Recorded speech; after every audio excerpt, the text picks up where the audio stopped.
What? Hello, and happy Monday. Welcome to today's Monday's Live Q&A. My name is Susana Briscoe-Alba. I am the lead career strategist at Dunamis Coaching and Consulting Services. And today I'm going to give you the tea on how to nail your next interview. Okay. So if you are going on an interview, if you think you have an interview going up, if you filled out an application and you're like, I need to be ready because this job market is no joke and I need some help, this is going to be the live for you. But listen, I'm going to need you to send this to somebody else as well. Because if this is not your first live with me, you already know that I'm about to give you some serious tea and some gems. So I'm going to give you the checklist that I recommend that you have for your next coming interview because, baby, you only get one shot at a lasting impression, and I want to make sure that you are prepared. So if this is your first time catching a live with me, drop a 1 in the chat and let me know where you are from. If this is not your first time, if you are not new to this, but you are true to this, I want you to drop a 2 in the chat and tell me where you are watching from. Yeah, we are going to get into subject matter material. It's going to be hot and heavy. So make sure you have something to write with. Okay. Welcome to all of the ones that are in the building. Welcome. Please make sure that you have something to take notes with. To those of you who are 2s, who are not new to this, but you are true to this, help me welcome the ones. Okay. Let them know what they're about to get. Now, I am going to need a moderator. So if you're good with note taking and you want to support our people, support our community, and you want to drop the gems that I drop in the chat, you can type them quickly. Awesome. Ooh, Delilah. Hi, honey. All right. So I see California is in the building. I see Nebraska is in the house. Australia is in the building. Boston, Los Angeles. Hey.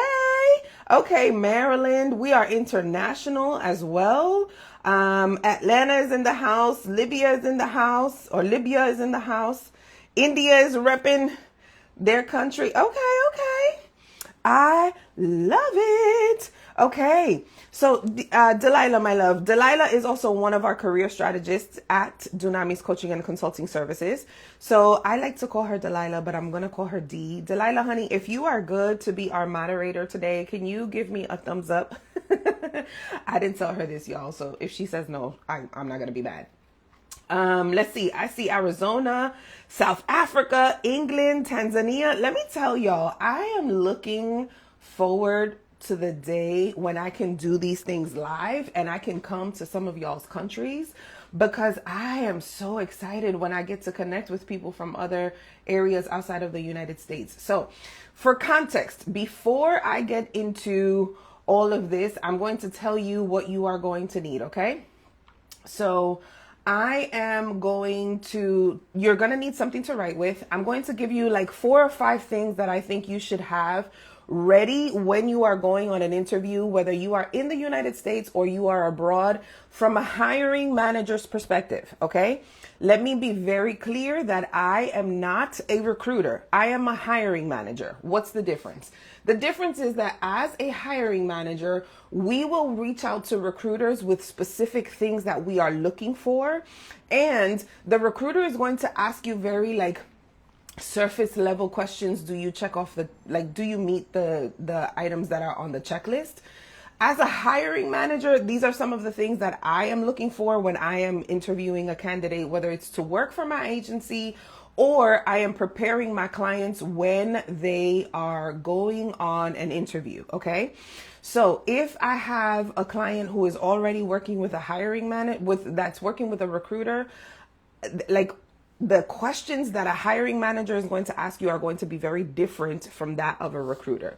Recruiters are going to ask you very surface level questions, and they're going to be pretty much like the gatekeepers before you meet the hiring managers. The perspective that I'm going to share with you this afternoon is from a hiring manager's perspective. Okay. So if you're ready, I want you to say ready in the chat. Okay. If you are ready, I want you to say ready in the chat because it's about to go down. Okay. When it comes to making sure that you have all of these things ready for your interview. Okay, so if you're ready, I want you to comment ready in the chat. Make sure you have something to take notes with, because I want to make sure that I have enough time at the end to be able to ask you questions, to be able to answer your questions. Okay, so the first thing that I want you to pay attention to when you are going on an interview is I need you to do your research. Okay, I need you to lock in and do your research. The best places that I recommend that you start looking before you go to LinkedIn or anything like that is check the company's social media pages. Why? The reason that I encourage you to start checking social media before you go to like the company website and all that other jazz is because companies are going to put out information that is most important to them that they want everyone and their mama to see. Okay, so when you go into an interview, I need you to do your research. Do a company deep dive on their social media channels, on anything that has been published recently. Then you can go onto their website, look on LinkedIn, what has been their most recent post, what have people been commenting. So like that, you have an informed, you have information that you can use for step 2. Okay, I'm going to tell you what step 2 is in a second, but I need you to do your research. There is nothing more frustrating from a hiring manager's perspective than for me to ask you at an interview, can you tell me what you understand our business to do or what our business is about? And for you to look at me like a deer in headlights. There should be no reason. Okay, so do a deep dive on recent news. Look at their social media accounts. Anything that, especially for companies that are publicly traded, you can find this information via Google. Okay, so it should not be that difficult for you to find. Okay, so make sure that you are locking in on your research. Also, for those of you who are my type A's, okay, who take research and then you spiral, baby, I don't want you spending more than 15 minutes. Okay, because if you've gotten to a point where you're researching who was the hiring manager's roommate in college and like who they dated back when Facebook and MySpace were a thing, you're doing too much. Okay, so just spend 15 minutes on their most recent social media posts, on their most recent news, and then move on. Okay, so the first thing I told you to do was make sure that you're locking in on research. And if you see me looking over to a side, is because I have my notes and I want to make sure that I do not miss anything. So don't get caught up in a rabbit hole. Just do 15 minutes of research. And if you're interviewing for astronomer, well, don't talk about what just happened. Okay, if you don't know what that is, again, Google is free. The next thing that I want you to pay attention to is make sure you have your career narrative. 2 is make sure you have your career narratives, also known as your story bank. Somebody said that's me. I'm assuming that's you because you like to spiral. Baby, don't do that. No spiraling. Number 2 is make sure you have your story bank ready. Understand your career narrative. Okay. Now, this is the part where when I'm working one-on-one with clients, they get very nervous and they're like, Susana, I don't know what my career narratives are. I'm nervous. I'm going to give you the tea. Okay. So let's make believe that this is a consultation. I'm going to tell you what you need to do. When it comes to your career narrative, you are going to study the STAR framework: situation, task, action, step, result. Those are the 4 aspects of the STAR framework. And typically, as a hiring manager, I will ask a variety of questions that I want to see if the candidate is using this framework. And the reason behind that is because I want to make sure that you are not rambling in your thoughts. Okay? So when it comes to you being able to understand your career narrative, that should not be something that you're doing when you walk into the interview. You should already have these stories ready. Okay, so the STAR framework helps you to create your career narrative. Again, Delilah put it in the chat: situation, task, action, step, result. Those are the 4 things. Now that you understand what the STAR framework is, I'm going to tell you the types of questions that I would ask. This is when you want to make sure you have something to write with, okay? Because I am going to challenge y'all. Y'all, we hit 200 people on this live. Hey, friends. Hey. Oh, man, that's exciting. Okay, so I want to make sure that you understand what the STAR framework is, which I just described for you. And I'm also going to give you insight into the questions that we ask using this framework. All right? because this is where I find a lot of people get lost. Like, you don't know what to say, or you're trying to say what you think they want to hear. That ain't it. You need to make sure that you have your own stories so that you can speak from a place of confidence and not from a place of panic. Okay? Confidence over panic. When you have understood what the STAR framework is, I'm going to give you 3. I could give you a whole lot more, but I'm going to give you the 3 kind of situations in themes that I ask when I'm interviewing someone. The first one is going to be, tell me about a challenge and a conflict. Tell me about a challenge and a conflict story using the STAR framework. Tell me about a challenge or conflict. Okay? Using the STAR framework. So what does that mean? I need you to tell me about a time when you were dealing with a difficult client. I need you to tell me about a time when you were dealing with a difficult coworker. I need you to tell me about a time when you missed a deadline and how did that impact you? Like, those are challenges and conflicts. So you need to use the STAR framework to answer those questions. Because how many of you struggle with situational questions? If that's you, I want you to drop a 3 in the chat. If you struggle with those situational questions and you don't know how to answer those, or if just hearing me say that made you real nervous, I need you to drop a 3 in the chat. Because I want to make sure that you can see that you are not the only one that struggles, but also I want to make sure that you know how to answer those questions. And as you are dropping 3s in the chat, I want you to be aware that as hiring managers, we're not looking for the perfect answer. We are looking for your ability to think and critical thinking. Okay? Please stop trying to worry about what's the perfect answer. There's no such thing as a perfect answer because it's going to change organization to organization. But can you think critically, and are you solution driven? This is why we're asking about conflict and challenging questions. Okay? All right. So we got some 3 in the chat. The next question, or the next kind of situational question where you could use the STAR framework, is going to be surrounding a leadership moment. It's going to be around a leadership moment. Okay? Please hear me and hear me well. A leadership moment does not mean that you have a leadership title. I'm going to say that again for the people who are in the back and can't hear me clearly. A leadership moment does not mean that you have a leadership title. Because I know plenty of people who have leadership titles and don't lead. Okay? So when it comes to a leadership moment, I want you to think about, what have you done in your career where you were assertive and you took the lead? Some of you who are sitting on this live, people look to you for answers. And you don't have a leadership title, but you know how to get stuff done. Start thinking about what that looks like, okay? And then the other aspect that I like to ask about is career pivots or growth narratives. Now, listen, I just did a whole event on how to pivot with purpose, okay? But if you've made a career pivot or you've grown in your career, that's another question that I'm going to ask you during the interview. You should not be nervous about these, okay? You want to make sure that you're using the STAR framework so like that you have how to answer these questions effectively and concisely without stress. Now look, before we continue going on, because there's a couple of y'all that I don't want to miss this opportunity to just help you understand.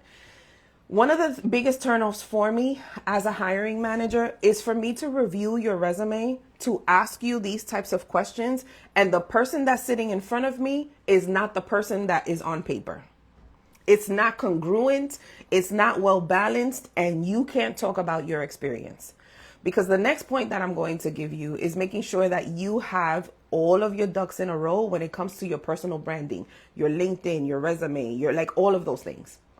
But the biggest turnoff for me is when I know that I'm interviewing a candidate, I'm really excited after reading their resume. I finally get the opportunity to connect with them. And then when I start asking you questions, you got stuff on your resume you don't know how to talk about. That's how I know ChatGPT wrote it for you. That's how I know you've been using other AI tools such as Perplexity or Claude. Because if you don't know how to talk about you, we got a problem. Okay? So if you understand what I'm saying, I need you to write copy. Write copy in the chat. If you understand what I'm saying, I want you to write copy in the chat. Because I need you to be aware that, like, we can tell. And it's not to say that using AI for your resume, using that is not bad. It's not. There's things that I teach my clients to use AI for. But when the AI is making you look better than you look, ma'am, sir, and then you wonder why you didn't get moved on to the second round. Because you don't know how to talk about you. Okay? Now, in full transparency, we are hosting an event on August 28th that is going to help you with your resume.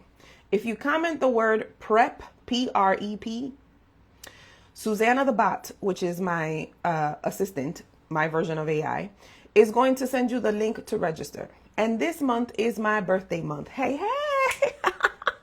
This month is my birthday month. I'm 28, okay? Don't let anybody tell you any different.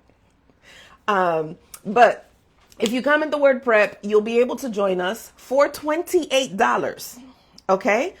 In honor of my birthday, which is July 28th, I am going to be hosting this event on August 28th for $28. But here's the real tea. After the 28th, the price goes up.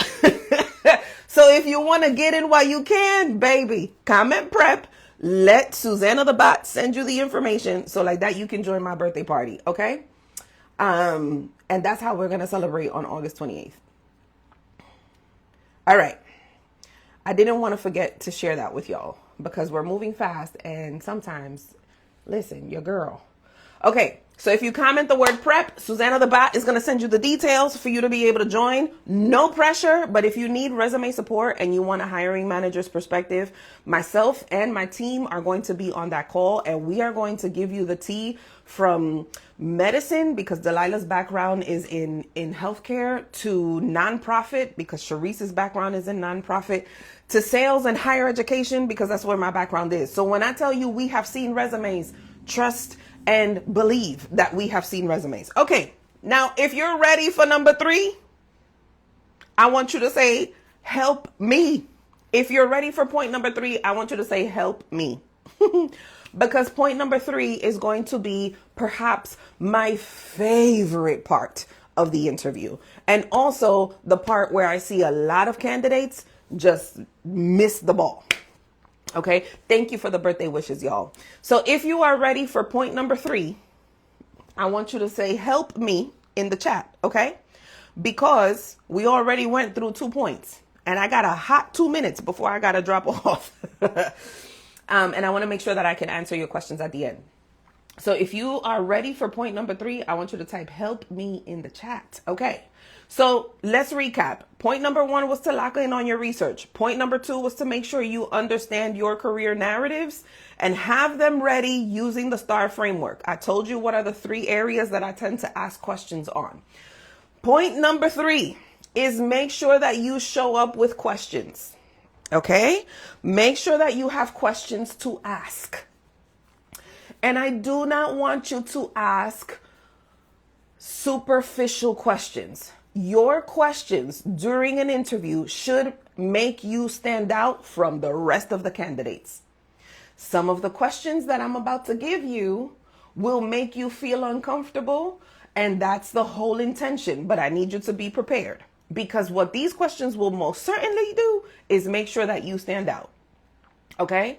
So when you are going for your interview, you should have questions that you can ask. Whether you are asking them throughout the interview, which is what I recommend, or whether you are asking them at the end of the interview, you should have memorable questions that you can ask. Okay? Look, somebody put in the chat, last year I used some of your questions and got hired. Yes! Man, I love this squad.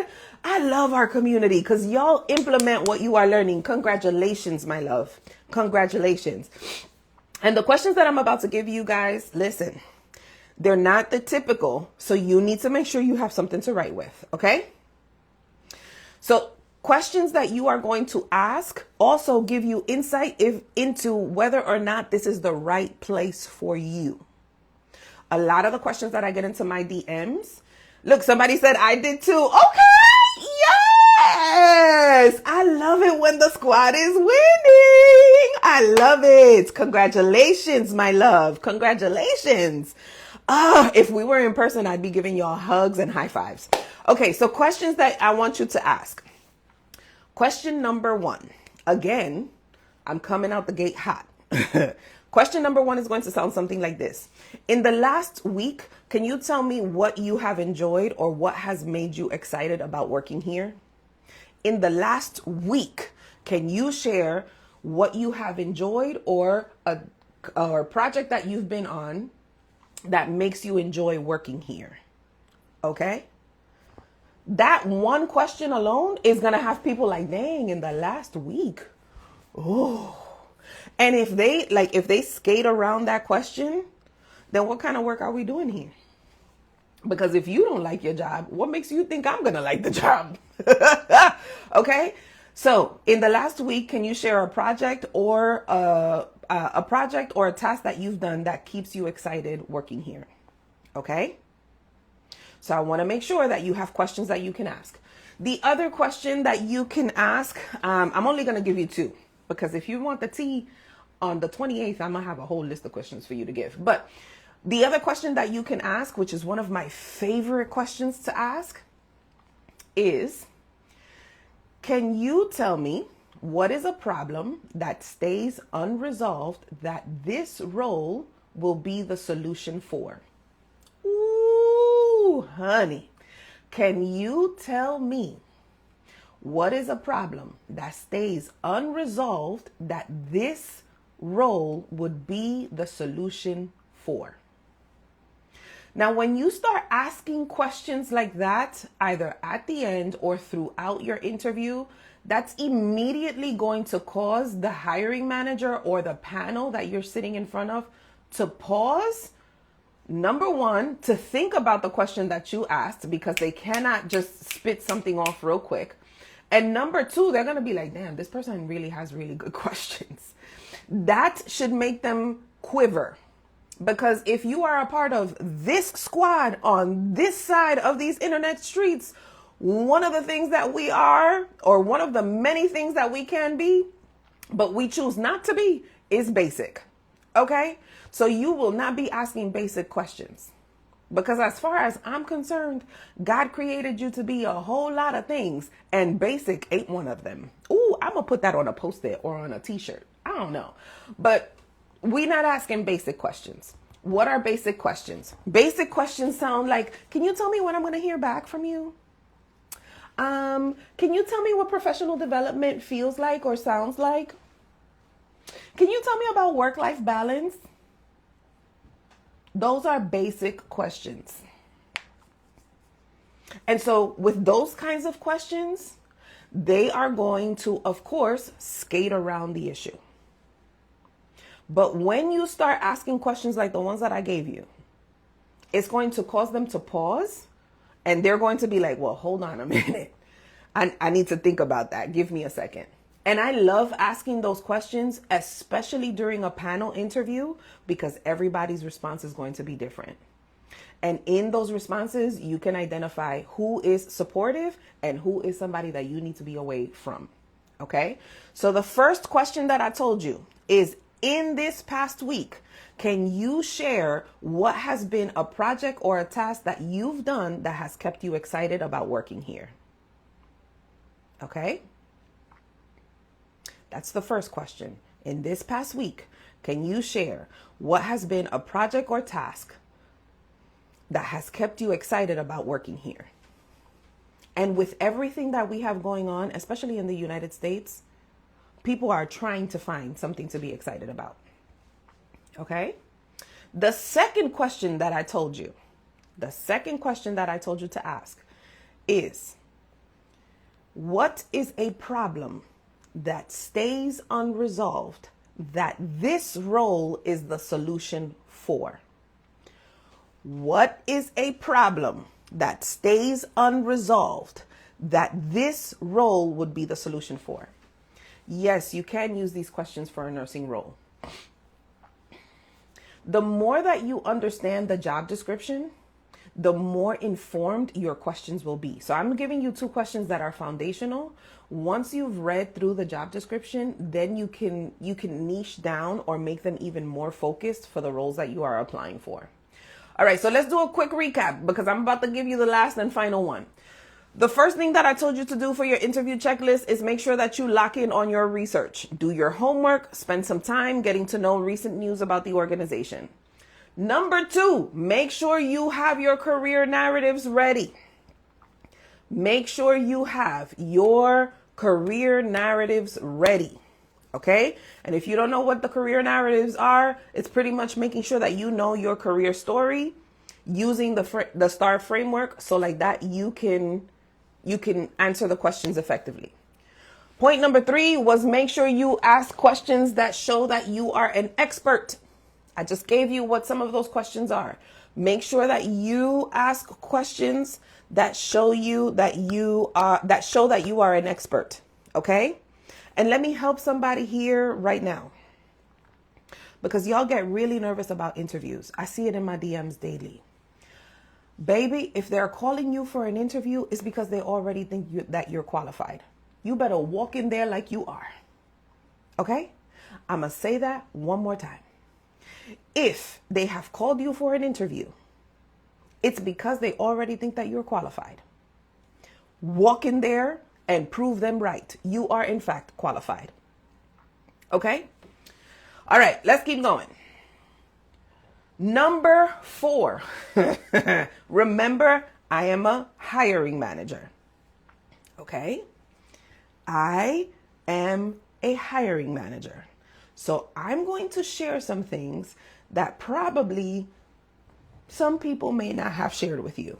But I 1000% believe in keeping it humble, open, and transparent. Make sure you have day of power moves. Okay? I'm going to say that one more time. Make sure that you have your day of power moves. Again, I am a hiring manager.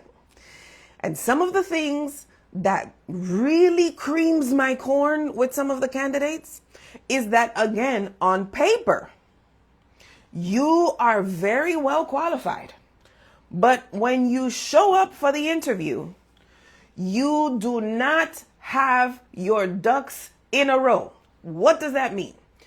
You should not be going to an in-person interview or to a virtual interview without having your outfit on point and your resources on hand. You should have an outfit that makes you feel bold and powerful. Okay? Notice the language that I am using. Bold and powerful. I'm okay if it's a trendy suit or a dress or something of that nature. But if you show up looking raggedy, then raggedy is how you're going to get treated. Okay? Bold and powerful does not always mean that it has to be a suit, but it should look well put together.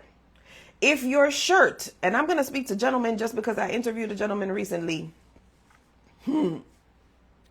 Gentlemen, if your shirt, I'm not even going to try to, I'm going to close my eyes because I don't want to laugh. But if I can make a soup from the stains that are on your shirt by boiling it in water, it's probably not the shirt for you to wear. Okay?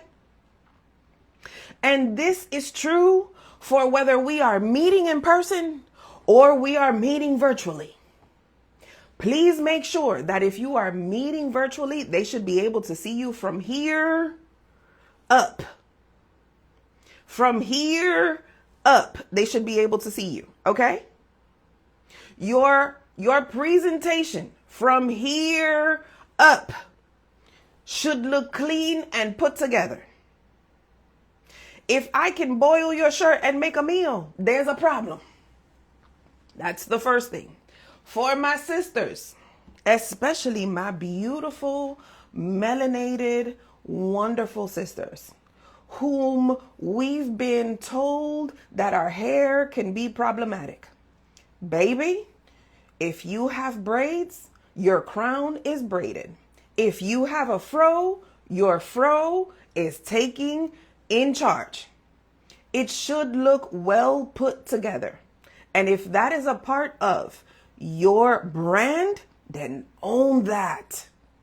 Own that, okay? But if you look, sis, like you just woke up and your boho braids are looking real rough and tumble, then don't be surprised when they treat you rough and tumble, because we can tell. If your fro does not look like it's been taken care of in the last 48 hours, baby, do something with it.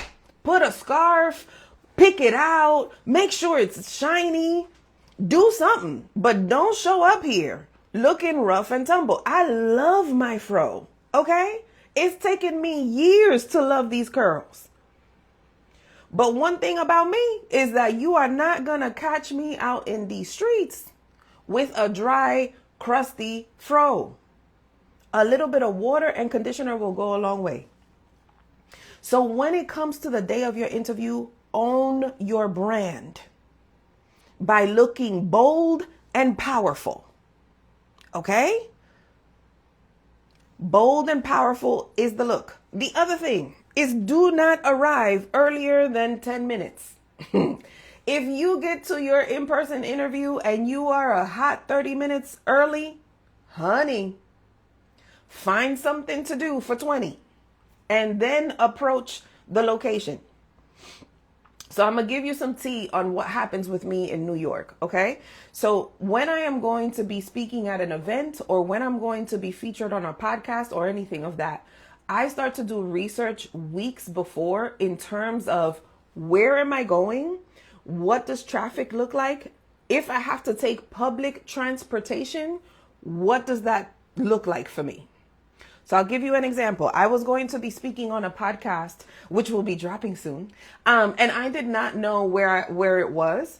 I knew that I was going to take public transportation. The day before I was scheduled to be on said podcast, the transit workers went on strike. Can you imagine the level of stress that immediately comes up? Because now I had planned to be in the city using public transportation and these folks had gone on strike. So I had to reevaluate how I was going to get to the location. It wasn't that I needed to figure out a new plan. I had a public transportation plan and I had a driving plan. This is what I mean by making sure that you can understand how to be prepared. Okay? How to be prepared. So when you are going for an in-person interview, please make sure that you have looked at the routes so like that you are prepared. Okay? Preparation breeds confidence. And confidence will get you offers. I'm going to say that again. Preparation breeds confidence, and confidence will get you offers. So if you are showing up in person or you are showing up virtually, you should look bold and powerful, and you should be confident in what you're talking about. Also, please make sure that you have copies of your resume. Okay? Please make sure that you have copies of your resume, whether it's virtual or whether it's in person. Okay. Now, on the 28th, one of the mistakes that I'm going to be talking about is that folks get caught up like, how many copies should I have? How many colors should I wear? Like what? I'll be breaking that down. That's the how many and the how many copies of your resume should you have and what colors should you wear? That's a surface level question. What I need you to focus on is, can I articulate my value based off of what is on my resume? And do I feel bold and powerful in the outfit that I have on? Okay. For those of you who are fresh out of college and you're going on an interview, please be very mindful that like ripped jeans or a wrinkled shirt or something like that will eventually send a message. And the message may not be, let's hire this person. So just be aware. Okay. So let's recap. I gave you 4 powerful things that I need you to be ready for your interview checklist. Make sure you've done your research. Make sure you have your career narratives. Please make sure that you have questions that show that you are the expert. And make sure that you have your day of power moves, which includes making sure you have your outfit laid, making sure you arrive on time, making sure you have copies of your resume. And for those of you who interview virtually, which is usually like a screening interview will happen virtually, please make sure you check your tech. Okay. Not most, but a good portion of virtual interviews will start with a phone call. Please make sure you hold the phone to your ear and don't rely on like earbuds or put the phone on speaker because we can't hear you well. And there is nothing more frustrating than starting a conversation with the first 3 minutes of, can you hear me? Can you hear me? Can you see me? Hi, can you hear me well? What?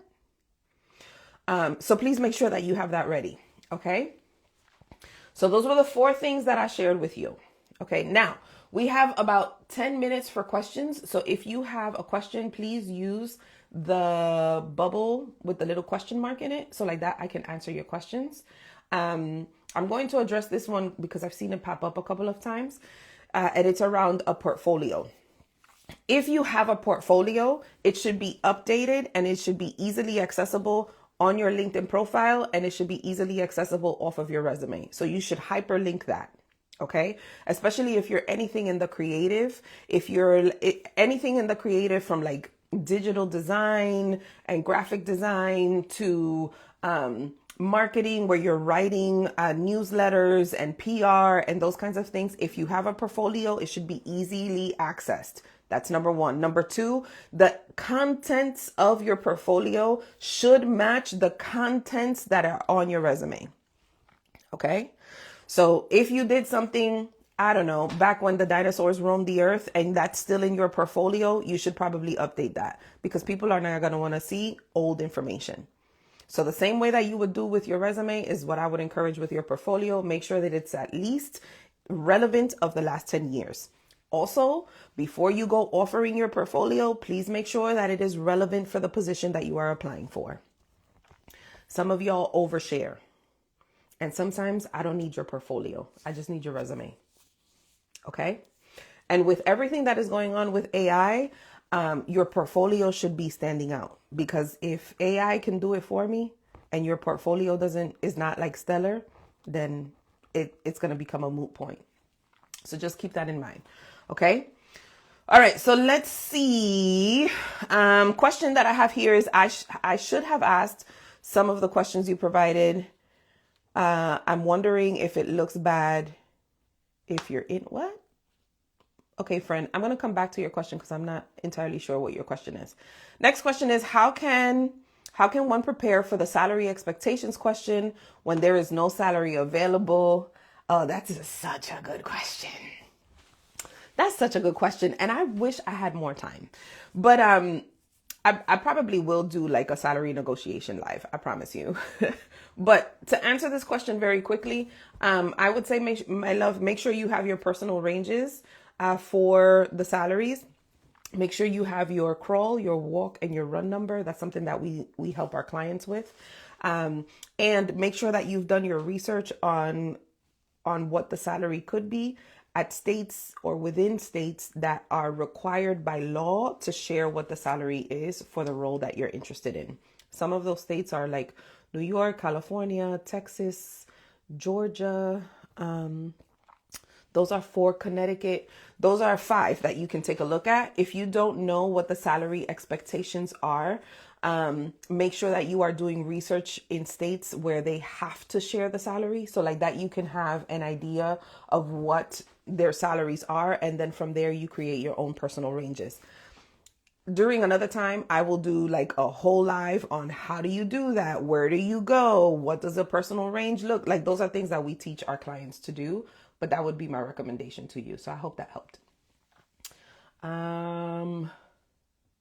Okay, next question is, how do I get a job back I lost over a year ago? So a couple things that I have as a hiring manager, I have questions, especially if you want to come back and you lost the job a year ago. Number 1, why do you want to come back? Number 2, what value can you add? And number 3, what was the climate in which you left? Did you leave on a positive climate, or did you leave because you didn't do your job well? Can you honestly say that you served that job and you did it in excellence? If the response to that question is no, that's likely an indication. So if you are trying to get your job back and you lost it over a year ago, you need to answer those 3 questions. Why do you want to come back? What value do you add? And did you do that job with excellence, or did you do it halfway? Okay. Once you've answered those, then I would encourage you to start networking with the most recent connections at that role. Okay. Or at that organization.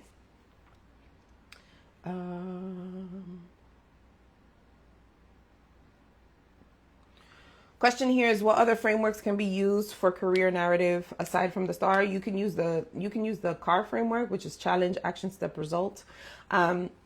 If you're not a frameworks person, the biggest thing is you want to be able to display leadership and critical thinking. So that's the simplest way that I can explain it for you. If you are not one that remembers frameworks easily, when it comes to creating your career narrative, what is the challenge that you know how to solve? And how did you do that? And when you can answer those questions, then you can put them in buckets via like leadership, working with a team, leveraging soft skills, those kinds of things. Next question. Oh man. Next question is, how do you respond to why did you leave or why you left a position? Specifically a toxic environment. Okay, so during the boot camp, actually, when you register for the boot camp, you get a workbook for the event that has this question and how I would respond to it. But the short answer to it is that I would say, do not give too much context into, oh, it was a toxic environment and I didn't like my manager and all that other jazz. Always position yourself from a point of growth, not from a point of lack. Ooh, I'm teaching today. When you are going to respond to that question, always position yourself from a place of growth, not from a place of lack. So if they were to ask you, how do you respond? Like, why are you leaving your current role? Instead of saying, oh, well, the environment was toxic and my manager was horrible, don't do that. You can say something like, well, due to my current skill set and the change in market, I've outgrown this position. And that's why I am looking to grow in this organization, in this role.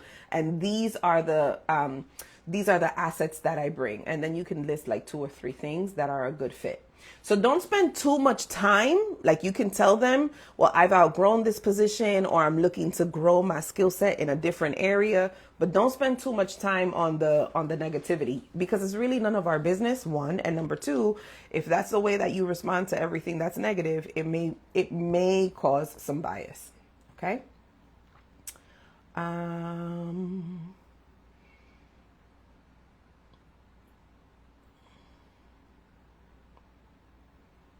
Okay, let's see.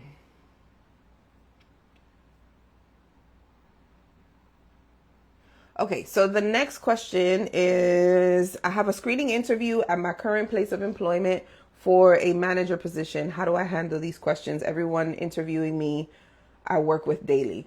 So if you're already like interviewing for a leadership role at a place where you already work with people, you have a leg up. However, when you are going for those kinds of interviews, the biggest thing that I would encourage you to pay attention to is display your leadership ability, even if they know you already. Assume that these people don't. Assume that they have no real understanding of what your secret sauce is. So when you are going for these screening interviews and they're asking you like, why are you interested in this role? What makes you different than the rest of the candidates who have applied? Where do you see yourself in 5 years applying for this position? Answer those questions, especially if you're already working in this organization. Help to cast a vision. So I see myself growing in this role, or I think that I would be a good fit for this role because of my experience in working with the marketing team and the accounting team and anybody else on the team, and because we've been able to accomplish 1, 2, 3. Again, you want to speak from a place of authority and confidence and not from a place of lack. So because you already work there, speak about the things that you've done that have been successful and challenges that you've overcome. Okay? Don't assume that because you work there and people know you, they're going to give you additional grace. They may not. Alrighty.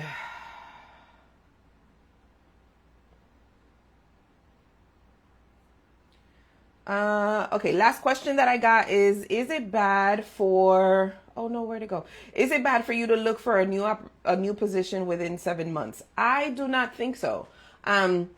Is it bad for you to look for a new position within 7 months? Absolutely not. So one of the things that I used to do, and again, y'all, I realize that I'm not the same like as everybody. But one of the things that I used to do is that once I got hired for a position, I would put them on like a 90-day notice. And it wasn't like I was walking around the office like, hey, you got 90 days for me to figure out if this is where I want to be. But I would start to pay attention to, can I see myself working here longer than 3 years, between 3 to 5 years? Are there certain attitudes or behaviors that are raising red flags that I need to pay attention to? And if those questions started to show up for me after 90 days, I would continue with my job search. Here's another thing that hiring managers won't tell you, but I will. The best time for you to get a job is while you still have one. Okay? So you continue to show up to work every day, but you should still be entertaining opportunities or questions or applying for positions that pique your interest. Because here's one thing that I've learned as a hiring manager is that these companies are not loyal. And I find too many of our clients have given their blood, sweat, and tears to some of these organizations. And the moment that they need to save some money, that's the first position that they cut. So if you are in a position and you're 7 months in and you're like, this ain't it for me, I would encourage you to start updating your resume and start paying attention to what other opportunities can I look at so that I can keep growing and keep going. Okay? There's nothing that says that you have to be in a role for a specific amount of time. Too much job hopping can be a problem, but there's nothing that says that you have to stay in a role where you are sacrificing your mental health. Because if it's costing you your mental health, baby, it's too expensive. Okay? So I have to run because I have another call that I have to be on, but I wanted to make sure that I could connect with my squad, with my people. Okay? If you felt like this was helpful for you, can you do me a favor and share it with someone who needs this kind of help? We went through the 4 things of what should be on your interview checklist. If you feel like, Susana, this was really good, but I'm not getting any interviews, I need help with my resume, then August 28th, you need to join us for the Resume Bootcamp. It's $28 in honor of my birthday on July 28th. But then after the 28th of July, the price goes up to $45. So make sure that you get in where you fit in now. Okay? Yeah, I hope that this was helpful. I hope that this was actionable for you. One of the things that I love to do is make sure that the advice that I give you is practical, because ain't nobody got time for a whole lot of fluff. Okay, so make sure that you put it into practice. And if you win with this strategy, let a girl know. Okay, let us know. Delilah, my love, I love you to the moon and back. Delilah was our moderator. So can you please help me give her a round of applause in the chat? Let's give Delilah a round of applause in the chat for keeping us informed and making sure that you guys have all the information that you need. We love you, girl. Thank you. I am not Veronica. Please don't say that. Please don't say that. I am not that individual. I know who you're referring to, but I'm not her. So yeah, I will see y'all on the 28th. For those of you who have registered, hey friend, it's about to go down. If you're catching this on the replay, comment replay and let me know where you are watching us from. I love y'all to the moon and back. Thank you for changing my life, for being incredible people, for being a part of this community. I pray that this was helpful, and I'll catch you guys on the next one. Bye, y'all.